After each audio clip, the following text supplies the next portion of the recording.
We are hitting a moment where the elder boom, it's not a trend. It's actually a whole new way of life for our country.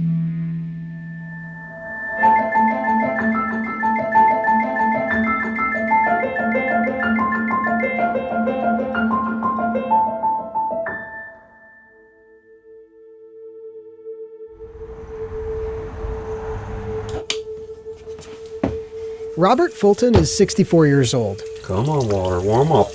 And instead of preparing for retirement, shuttling his RV between vacation spots, he drove his rig to North Dakota for a new job harvesting beets and corn.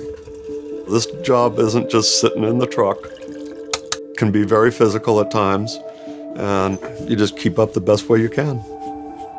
After arthritis forced him out of his job as a union lineman and the 2008 recession cost him his house, Robert sold off most of his stuff and got a loan for an RV. For the last 5 years, he's lived on the road, chasing seasonal work until his pension kicks in. Robert and other workers like him are upending old ideas about retirement and giving us a window into the future of aging at a time when the world is about to get a whole lot older. Skate Beast magazine for free, beautiful magazine.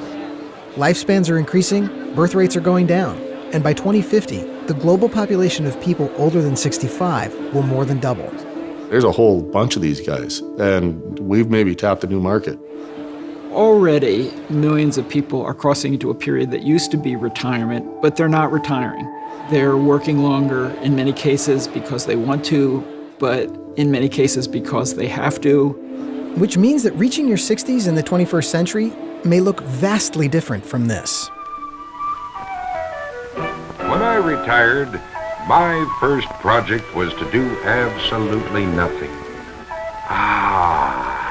This is the life.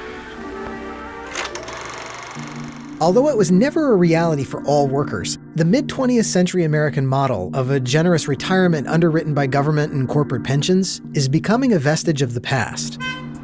Some economists say we're starting to see the fallout from changes made in the 1980s, when pensions started giving way to 401ks, which are less secure and more prone to the highs and lows of the stock market. And more people are relying on Social Security to help fund their retirement. So anybody now who's living a middle-class life face a very high risk of being poor when they're retired, and that's new. One study projects that 40% of older middle-class workers will have incomes below or near the poverty level when they retire. And researchers have found that the percentage of people filing for bankruptcy who are over 65 has increased 5-fold since 1991. This is a situation that the boomers' parents and grandparents did not face. This is a real reversal of what it means to age in American society. Growing numbers of older Americans are facing harder and harder choices. It's the sort of story that Jessica Bruder routinely heard while researching her book, Nomadland. She followed a growing cohort of nomadic seniors who are mostly white, largely male, but with increasing numbers of women. And these nomads have found an extreme solution to dwindling retirement savings and the rising costs of housing and healthcare.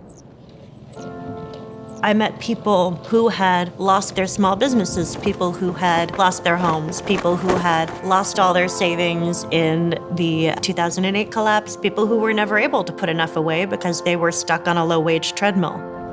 I couldn't afford an apartment on my Social Security. It couldn't happen. You can come out here and eat if you want. Come on. I'd rather have my little van with my little space, my dog, in the desert, and I'm perfectly happy with that. I'm seeing my role as moving away from the man who does it and to the facilitator that puts you together, and that's the whole thing I'm trying to do. Bob Wells created an annual gathering for the nomadic workers, and he's become a bit of a guru for people looking to live off fixed incomes in vans and RVs. There just really aren't any good options, but the one everyone hopes for is low income or senior housing. And yet the waiting list for those is typically very, very long, years and years. And so I had found a solution, and I felt like I had an obligation to tell people there was a solution. Hi folks, welcome back to our next video. This is going to be a series of 10 jobs for nomads. I think it's important to learn from this group because these people are facing financial issues that will be impacting everybody. Becoming nomadic is just one hack that people are using. I designed this so that I would have a stove in here. I do have running water. The whole build and van and everything so far has been right around $3,000. If the going's getting harder for more of today's retirees, prospects may be even worse for younger workers who face the twin challenges of paying for longer lifespans while working jobs with fewer guaranteed benefits. If the near future of aging is filled with a lot of middle-class workers becoming poor elders, then the future of aging for millennials is going to be even worse. So I think now the new reality is a lot of people I know expect to work until they die, which is hard because bodies give out. If people are going to be working for more years, that's going to mean finding jobs they can actually get. Our economy is still set up for a younger workforce. So a lot of people, as they age, are facing ageism in their workplaces. I grew up to don't trust anyone over 30. We've all been trained to discriminate against our elders. I mean, since I was a child, I remember all the images of elder people were making fun of them. And prospects aren't always great in the sectors that are looking to hire. Home health aide and personal care jobs, for example, they're hard to automate, and the elder boom means demand for this kind of work is rising fast. But these jobs have low wages and few benefits. A lot of people ask me, are robots going to take care of grandma? And I just don't see it happening anytime soon. These jobs have historically been low-wage, poverty-wage jobs, predominantly women, a majority of whom are women of color and immigrants, so they've been extremely undervalued. So now is the time for us to actually invest in this workforce. Care jobs are jobs of the future. We have a tremendous opportunity to reimagine what these jobs are. Transforming the workplace looks to be even more necessary, as many healthy people want to find a way to stay productive, especially during the nearly 20 years we've added to our lifespans since the 1930s. When I used to think 65 and 70 was old, now I'm in that group and it doesn't seem as old as I had thought. This age is a lot better than I was expecting. The idea that 65 would be sort of the end of your career and the sort of end of your work life just seems ridiculous at this point, both from an economic standpoint and from a cultural and human standpoint. People want to contribute for as long as possible.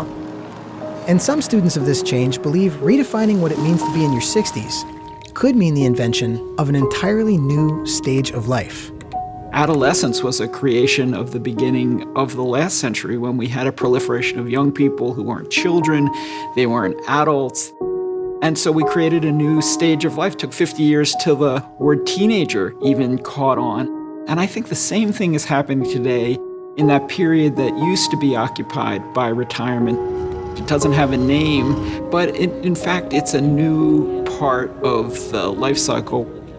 Our cultural disposition towards aging is fear and denial. People growing older is not a crisis. It's a blessing. We forget that to age is to live.